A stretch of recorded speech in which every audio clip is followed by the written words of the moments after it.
Santi, silakan masuk, ayo duduk. Siang Bu. Siang, silakan duduk dulu nih. Santi tadi kesini naik apa? Tadi aku kesini naik motor sih Bu. Untungnya nggak macet di jalan, jadi cepet nyampe. Oh, syukurlah kalau gitu. Jadi nggak kepanasan ya di jalan tadi? Sempet nyasar gak nyari ruangan ya? Sempat bingung dikit sih Bu. Jadi soalnya baru pertama kali juga kan ke gedung ini. Oke.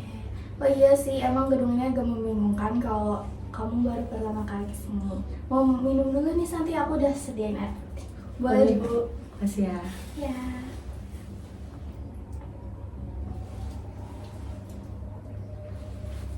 Santi, kamu sekarang udah semester berapa sih? Semester 7 sih Bu, lagi proses skripsi juga. Oh, semester segitu emang biasanya udah mulai banyak dipikirin ya, antara skripsi, masa depan, macam-macam juga yang lainnya ya. Tapi kalau kuliah gimana? Lancar gak sejauh ini? Lumayan sih, lumayan lancar. Walaupun emang akhir-akhir agak susah fokus juga, rasanya kayak energi tuh udah habis aja gitu sebelum mulai ngerjain apa-apa. Oke. Jadi rasanya seperti kelelahan mental dan fisik juga ya. Bahkan sebelum kamu mulai tuh menyentuh tugas kuliah gitu. Iya Bu, kayak ada beban yang terus-menerus numpuk di kepala gitu. Jadi kayak mau mikirin skripsi pun kayak rasanya bener-bener berat banget. Oke, aku bisa paham sih situasinya kan kayak sulit banget. Jadi kayak kamu nih di semester akhir saja udah menuntut banyak energi, ditambah lagi dengan beban yang lain yang sedang kamu rasakan. Nah, sebelum itu kita ngobrol terlalu jauh, aku mau cerita sedikit dulu ya supaya kamu lebih nyaman. Jadi hari ini kita akan ngobrol kurang lebih 30 menitan. Tidak ada jawaban benar atau salah dalam apapun yang kamu ceritakan nantinya. Aku di sini bukan untuk menilai dan menggurui, tapi untuk mendengarkan dan memahami apa yang kamu sedang rasakan dan alami. Semua yang diceritakan di sini akan saya jaga kerahasiaannya dengan sangat aman ya. Jadi di sini aman banget kalau kamu mau cerita, dan juga ada asas-asas yang nggak mungkin saya langgar gitu ya Santi. Jadi aman banget di sini. Baik Bu, makasih banyak. Jujur jadi kayak saya lebih tenang. Oke, sama-sama. Sebelumnya, boleh saya tahu apa yang bikin kamu akhirnya memutuskan untuk datang konseling hari ini? Jadi gini Bu, sebenarnya udah dari beberapa minggu lalu saya kan kepikiran buat cari cerita ke seseorang gitu. Kayak soalnya saya ngerasa kayak udah gak kuat mikirin semuanya. Terus kebetulan saya lihat ada layanan konseling di media sosial kampus, jadi saya coba beraniin diri buat daftar. Oke, berarti ini sesuatu yang cukup lama kamu pendam ya, dan dipikirkan matang-matang juga sebelumnya akhirnya benar-benar memutuskan untuk melangkah ke ruangan ini ya. Iya Bu, benar, saya sangat sempat ragu. Soalnya saya sebenarnya takut banget kalau apa yang saya alamin dianggap sepele atau lebay sama orang lain. Tapi akhirnya saya mikir kalau nggak sekarang kapan lagi. Saya sangat menghargai sih keputusan kamu datang ke sini dan mengakui bahwa diri kita sedang tidak baik-baik saja.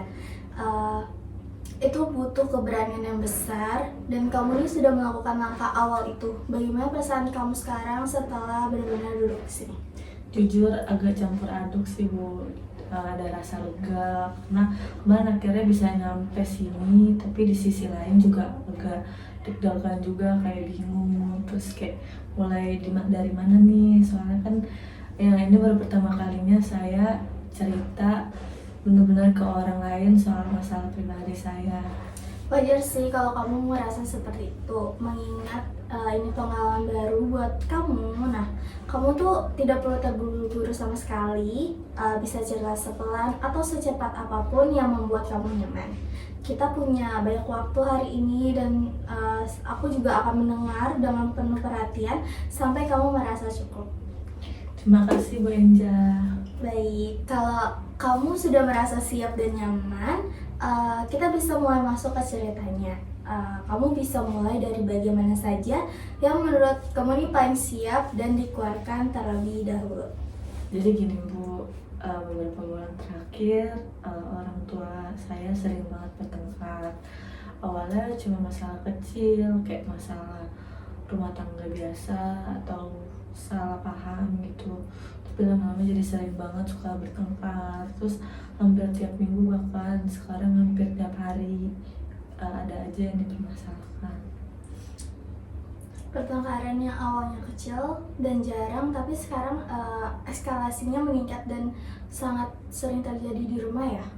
Iya Bu, suasananya jadi nggak enak banget sih. Jadi rumah yang harusnya jadi tempat pulang, yang nyaman, tapi sekarang malah bikin tegang. Terus kayak setiap kali saya menginjakkan kaki di pintu, dan karena saya anak tertua, saya gimana ya, yang biasanya jadi penengah buat mereka, adik-adik saya yang masih kecil ini, jadi mereka belum terlalu ngerti tentang tapi saya yang harusnya nenangin semuanya gitu. Jadi kamu di sini merasa memikul tanggung jawab ya yang besar untuk mengkondisikan rumah, menjadi penengah di antara orang tua sekaligus menjadi perlindungan bagi adik-adik kamu juga ya? Iya, persis kayak gitu sih Bu. Capek banget rasanya, soalnya saya sendiri juga punya kehidupan saya, kuliah, tugas akhir, terus organisasi juga. Terus tapi pikiran saya selalu ditarik balik lagi gitu buat kayak ke rumah. Tapi saya nggak pernah benar-benar lepas. Oke. Ditarik kembali ke rumah ya? Iya. Kadang saya lagi di kampus, lagi diskusi kelompok sama teman-teman, tiba-tiba HP saya tuh getar, kayak ada yang ngechat gitu. Terus dari adik saya, dan langsung saya kepikiran jangan-jangan di rumah apalagi bertengkar juga kan, gara-gara masalah lagi. Terus pikiran buruk itu tuh muncul terus, jadi saya kayak susah fokus. Oke, berarti kekhawatiran tentang situasi rumah tuh seperti membayangi dan mengikut kemanapun kamu pergi gitu ya. Bahkan saat kamu sedang berusaha fokus pada kegiatan akademik di kampus. Ya Bu, dan kadang saya ngerasa capek dan muncul pertanyaan di kepala, kenapa sih harus saya yang mikirin semuanya? Padahal saya juga masih anak-anak mereka gitu kan. Saya masih mahasiswa yang butuh bimbingan gitu. Tapi rasanya saya kayak udah dipaksa jadi orang dewasa duluan gitu di rumah. Oke, boleh diceritakan lebih lanjut soal itu ya, tentang bagaimana rasanya dipaksa menjadi orang dewasa duluan di dalam keluarga kamu sendiri. Jadi sebenarnya ini bukan cuma terjadi beberapa bulan terakhir aja. Kalau diingat-ingat sejak saya SMA itu saya udah sering jadi tempat curhat mama. Terus kayak mama sering cerita masalah keuangan, terus kayak masalah sifat papa, sama hal-hal yang harusnya nggak perlu anak seusia itu tahu gitu. Terus saya juga selalu nenangin adik-adik saya. Terus kalau papa lagi berantem, saya nggak pernah benar-benar ngerasain jadi anak yang dijaga atau dimanja. Malah sebaliknya, saya yang harus ngejagain emosi semua orang di rumah. Oke. Paling berat itu Bu, saya nggak bisa dan nggak berani buat cerita ke siapa-siapa soal ini selama bertahun-tahun. Kalau saya cerita ke temen kuliah, saya takut mereka bakal kasihan atau malah mikir keluarga yang berantakan atau broken home. Tapi kalau saya mau protes atau cerita ke mama atau papa tentang apa yang saya rasain, saya langsung merasa bersalah. Terus saya juga takut milih malah bikin papa beban pikiran buat jadi berat gitu. Oke, jadi di satu sisi tuh kamu merasa sangat lelah menampung emosi seluruh anggota keluarga, namun di sisi lain kamu juga merasa terkunci gitu ya, tidak bisa bercerita keluar karena takut ada penilaian orang dan tidak bisa bicara ke dalam karena khawatir akan melukai orang tua ya. Ya bu, nggak ada jalan keluar. Makanya selama ini jalan satu-satunya saya cuma punya, saya pendam sendiri, terus saya telan semuanya bulat-bulat. Oke, pasti terasa sangat menyesak dan berat sekali ya untuk kamu. Kamu harus menggendong semua beban emosional itu sendiri tanpa ada tempat untuk berbagi selama bertahun-tahun. Iya bu, benar. Tapi kadang kalau lagi capek banget, saya suka nangis. Terus suka nangis sendirian di kamar mandi. Saya mikir kenapa keluarga saya nggak bisa kayak keluarga teman-teman saya yang kelihatan hangat, yang kalau ada masalah diselesaikan dengan baik-baik. Terus saya juga pengen punya masa-masa kuliah yang tenang dan cuma pikiran nilai skripsi atau main sama temen, nggak harus mikirin ketegangan di rumah terus. Oke. Terus maaf ya bu, saya jadi agak emosional begini. Gak apa-apa kok Santi, jangan merasa bersalah untuk itu. Di ruangan ini kayak kamu bisa bebas untuk mengekspresikan dan merasakan apapun yang memang sedang dirasakan. Jadi kamu tidak perlu menahannya atau berpura-pura kuat di depan saya. Seperti itu. Terima kasih bu, jujur ada satu hal yang bikin saya tersiksa. Saya kadang ngerasa bersalah banget kalau lagi senang-senang atau ketawa sama teman-teman di kampus. Setiap kali saya merasa bahagia di luar, tiba-tiba ada suara di dalam hati yang bilang, kamu kok bisanya sih senang di sini, padahal mama papa di rumah mungkin lagi stres atau lagi berantem. Akhirnya senyum saya langsung kayak hilang, terus pikiran saya balik tersedot ke rumah lagi. Jadi seperti kamu merasa tidak berhak untuk bahagia atau menikmati hidup kamu sendiri ya. Jadi selama situasi di rumah belum benar-benar selesai atau membaik gitu ya. Iya persis kayak gitu bu, saya kayak mengikat kebahagiaan saya sendiri dengan kondisi orang tua saya. Susah banget buat saya menikmati hidup saya sendiri sebagai individu. Oke, jadi kamu kan tadi di awal sempat menceritakan tentang peran kamu yang harus menenangkan adik-adik kamu di situasi rumah memanas. Boleh kita bicara lebih banyak tentang adik-adik kamu, bagaimana interaksi kamu dengan mereka belakangan ini? Adik saya ada dua, yang nomor 2 sekarang baru masuk SMP, dan yang paling kecil masih SD kelas 5. Jarak umur kami kan lumayan jauh ya. Jadi kalau di rumah mereka itu benar-benar bersandar sama saya. Kalau orang tua udah mulai teriak-teriak atau berhenti barang di ruang tamu, refleks saya langsung panggil adik-adik saya dan kunci pintu kamar saya, terus saya suruh mereka masuk. Apa yang biasanya kamu lakukan di dalam kamar bersama mereka saat situasi itu terjadi? Macam-macam sih bu.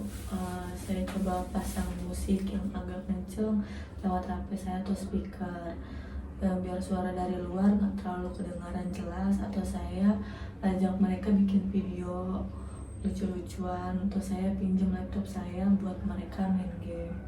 Terus pokoknya saya berusaha mengalihkan perhatian mereka, tapi akhir-akhir ini rasanya itu udah nggak mempan lagi sih bu.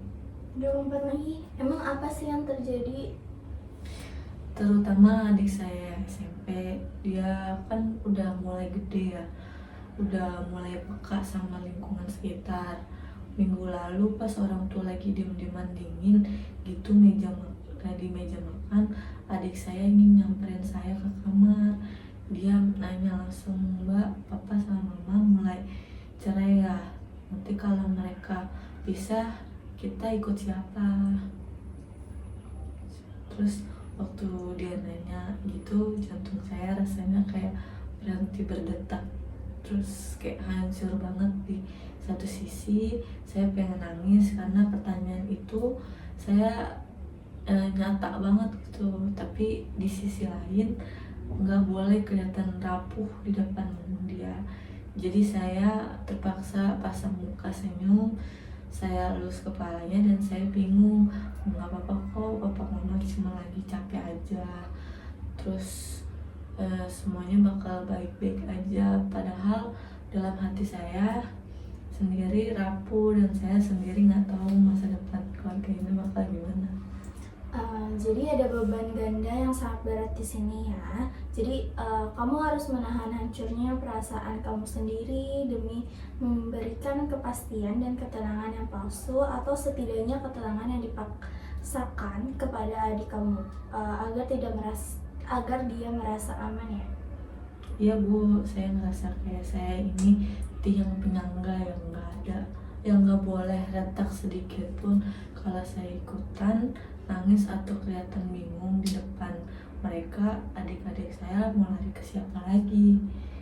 Orang tua kami udah sibuk sama konflik mereka sendiri, jadi saya mutusin buat mengorbankan perasaan saya sendiri demi mereka, tapi itu bikin saya merasa kayak kosong dan capek gitu pas sendirian. Oke. Mengorbankan diri demi menjadi ruang aman bagi adik-adik, sementara kamu sendiri tuh kehilangan ruang aman untuk mengekspresikan ketakutan kamu sendiri ya. Iya benar. Terus saya nggak mau adik-adik saya trauma atau ngerasain apa yang saya rasain dulu pas SMA.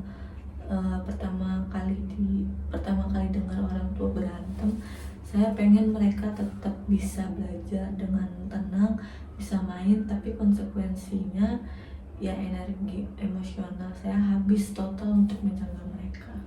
Oke, jadi kamu sudah berjuang sangat luar biasa untuk adik-adik. Nah, sekarang kamu sudah berada di semester 7 nih, sebentar lagi lulus. Bagaimana ketegangan dan peran kamu di rumah ini untuk memengaruhi pandangan atau rencana kamu mengenai masa depan kamu sendiri? Nah, ini dia Bu, yang sebenarnya jadi salah satu pemicu utama kenapa saya benar-benar stres sampai datang ke sini minggu ini. Jadi 2 minggu lalu saya dapat kabar dari dosen pembimbing saya, ada program magang yang dilanjutin kerja di sebuah perusahaan multinasional yang bagus banget, tapi penempatan di luar kota di Surabaya. Dosen saya merekomendasikan saya karena nilai dan performa saya dinilai cocok. Wah, itu sebuah kesempatan yang bagus banget ya sih untuk karir kamu. Nah, terus apa yang berkecamuk di dalam pikiran kamu saat menerima tawaran itu? Jujur Bu, perasaan pertama saya adalah saya pengen teriak bahagia. Ada bagian dari diri saya yang egois, yang langsung mikir ini di jalan keluar saya. Kalau saya ambil kerjaan di Surabaya, saya punya alasan sah buat pergi dari rumah ini. Buat rumah ini saya dapat ketenangan, saya bisa fokus sama hidup saya. Tapi kebahagiaan itu cuma bertahan 5 menit. Setelah itu langsung datang rasa bersalah dan ketakutan yang luar biasa. Ketakutan seperti apa yang membayangi kesempatan emas itu? Saya langsung mikir, kalau saya pergi ke Surabaya, siapa yang bakal jagain adik-adik saya? Kalau ada yang berantem besar lagi, siapa yang bakal peluk mereka di kamar? Terus siapa yang bakal dengerin keluhan mama kalau papa lagi emosi? Saya ngerasa kalau saya ambil kesempatan itu, saya adalah anak dan kakak yang paling egois dan jahat di dunia. Saya merasa kayak melarikan diri dari medan perang dan ngebiarin adik-adik saya berjuang sendirian di sana. Jadi ada benturan yang sangat tajam antara keinginan untuk mengaktualisasikan diri dan meraih masa depan yang cerah, dengan rasa tanggung jawab yang mendalam, bahkan rasa bersalah jika harus meninggalkan peran kamu sebagai penyelamat di rumah ya. Iya Bu, saya ngerasa kejepit di tengah-tengah. Kalau saya tetap di sini di menjaga rumah, saya mengorbankan masa depan dan mimpi-mimpi saya yang udah saya bangun susah payah selama kuliah. Tapi kalau saya pergi ngejar mimpi saya ke Surabaya, saya bakal dihantui rasa bersalah. Terus rasa bersalah seumur hidup karena ninggalin adik-adik saya dalam bahaya emosional. Rasanya kayak saya nggak pernah dikasih izin buat memiliki hidup saya sendiri secara utuh. Hidup saya seolah-olah harus selalu didedikasikan untuk menyelesaikan masalah orang tua. Jadi kamu merasa seolah-olah keutuhan dan kehancuran keluarga itu berada sepenuhnya di bawah kendali dan tanggung jawab kamu ya berarti. Sehingga kalau misalkan kamu memilih melangkah maju untuk diri sendiri, kamu akan merasa menjadi penyebab kehancuran itu. Ibu ngomong kayak gitu, rasanya emang aneh ya Bu. Maksudnya kalau dipikir secara logika, yang bikin rumah itu nggak harmonis kan konflik antara papa sama mama, bukannya karena saya atau nggak ada di sana, tapi kenapa di dalam hati saya ngerasa kalau saya pergi, kehancuran itu bakal jadi tanggung jawab saya. Oke. Jadi sifat tanggung jawab kamu nih sangat besar, membuat kamu tuh mengambil alih peran yang sebenarnya berada di luar kendali kamu sebagai seorang anak ya? Iya Bu, sedikit menyadari hal itu bikin saya agak sedih, tapi di sisi lain kayak ada pemikiran baru yang terbuka. Selama ini saya menuntut diri saya untuk menjadi pahlawan super di rumah, padahal kapasitas saya cuma seorang anak, seorang kakak, dan seorang mahasiswa yang juga punya batas lelah. Dari semua hal yang sudah kita urai bersama hari ini, dari ketegangan orang tua, peran melindungi adik-adik, rasa bersalah untuk bahagia, sampai dilema masa depan karir kamu, kira-kira apa yang paling kamu butuhkan atau ingin kamu berikan kepada diri kamu sendiri saat ini? Mungkin saya butuh memberikan izin kepada diri saya sendiri untuk melepaskan apa yang nggak bisa saya kontrol. Saya pengen belajar untuk menyayangi diri saya sendiri tanpa terus-terusan merasa bersalah. Saya pengen merasa kalau memilih masa depan saya sendiri itu bakal berarti saya jahat atau enggak ya, sayang sama adik-adik saya. Saya pengen bisa melihat diri saya sebagai Santi yang berhak bahagia, bukan cuma Santi yang pengen masalah rumah. Menghargai dan memberi ruang bagi kamu sebagai individu yang utuh, yang berhak atas kebahagiaan dan masa depan sendiri tanpa harus memukul beban pikiran orang tua. Iya Bu, saya rasain itu hal yang paling saya butuhkan sekarang, yang sudah lama banget hilang dari hidup saya. Tapi kalau boleh jujur, dari satu sisi saya ngerasa lega setelah menyadari itu, tapi di sisi lain kok tiba-tiba muncul rasa takut yang baru ya. Ada rasa takut yang baru muncul, boleh diceritakan lebih lanjut seperti apa ya, gimana? Saya takut kalau saya nggak mampu selama ini. Identitas saya di rumah itu adalah si kuat, si penengah, dan si pelindung. Terus hidup saya selalu punya tujuan yang jelas, yaitu ngasih orang lain baik-baik aja. Sekarang ketika saya mulai berpikir untuk fokus ke diri saya sendiri, fokus ke mimpi saya di Surabaya, saya malah ngerasa bingung. Saya kayak nggak kenal sama diri saya sendiri kalau saya nggak lagi sibuk ngurusin masalah orang tua lain, masalah orang lain. Saya takut kalau ternyata saya nggak sekuat itu pas hidup sebenarnya sendirian nanti. Jadi ketika kamu mulai melepas peran sebagai penyelamat keluarga gitu ya, ada perasaan asing dan cemas tentang siapa sebenarnya diri kamu yang sesungguhnya tanpa peran itu ya? Iya Bu, benar banget. Rasanya kayak udah kehilangan arah, padahal ini jalan yang saya mau. Selama ini ego saya bilang pengen bebas, tapi pas pintunya mulai terbuka lewat tawaran magang itu, saya malah berdiri di depan pintu sambil gemetaran. Saya takut kalau saya gagal di luar sana, saya nggak punya hak lagi buat ngerasa bersalah atau nyalain keadaan rumah.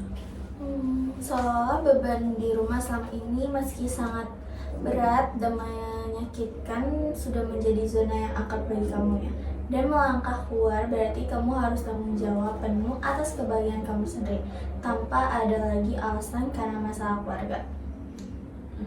Tepat banget, menusuk banget, tapi itu kayak kenyataannya ternyata selama ini saya juga dapat semacam merasa aman yang semu dari penderitaan itu, karena dengan sibuk ngurusin rumah saya punya alasan buat menunda kegagalan saya sendiri.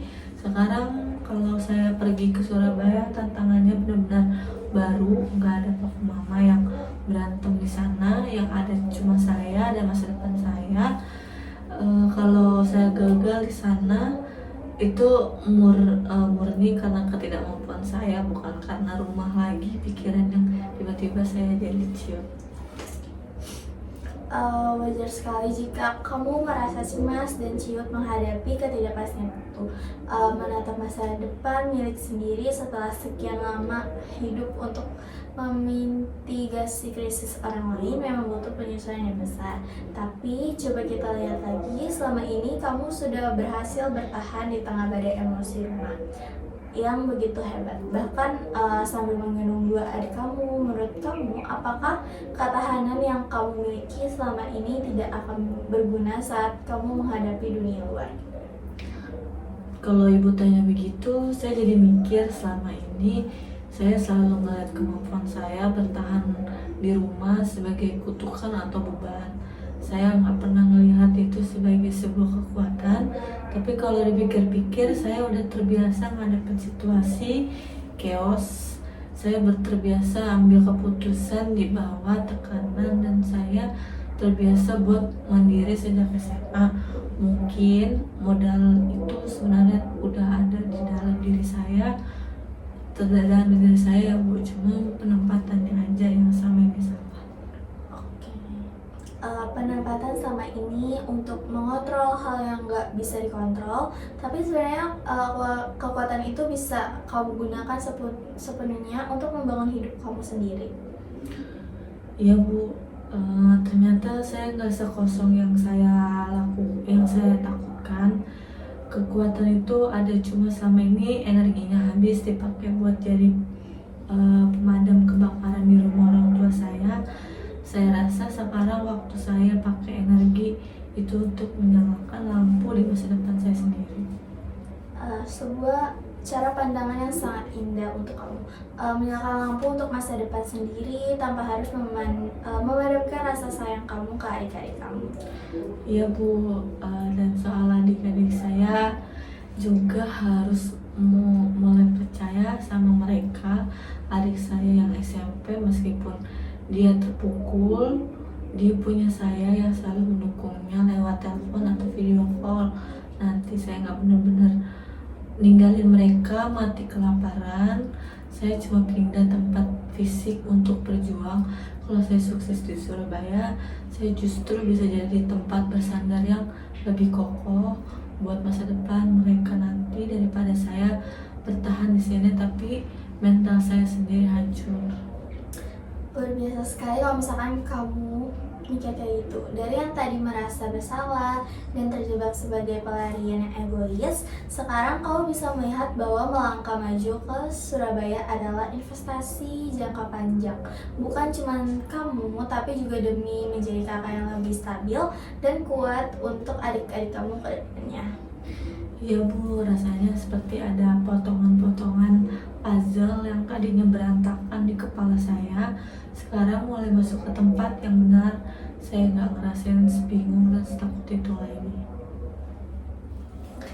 Makasih banyak ya Santi, kamu sudah melangkah sejauh ini dan mempercayakan cerita yang sangat mendalam ini kepada saya. Proses berpikir kamu hari ini benar-benar luar biasa. Terima kasih kembali, Bu. Jujur mendengar Ibu bilang kalau proses berpikir saya luar biasa, itu rasanya aneh tapi sekaligus bikin merinding. Selama ini satu-satunya validasi yang saya dapat di rumah adalah ketika saya berhasil nenangin papa, atau pas saya berhasil bikin adik-adik diam.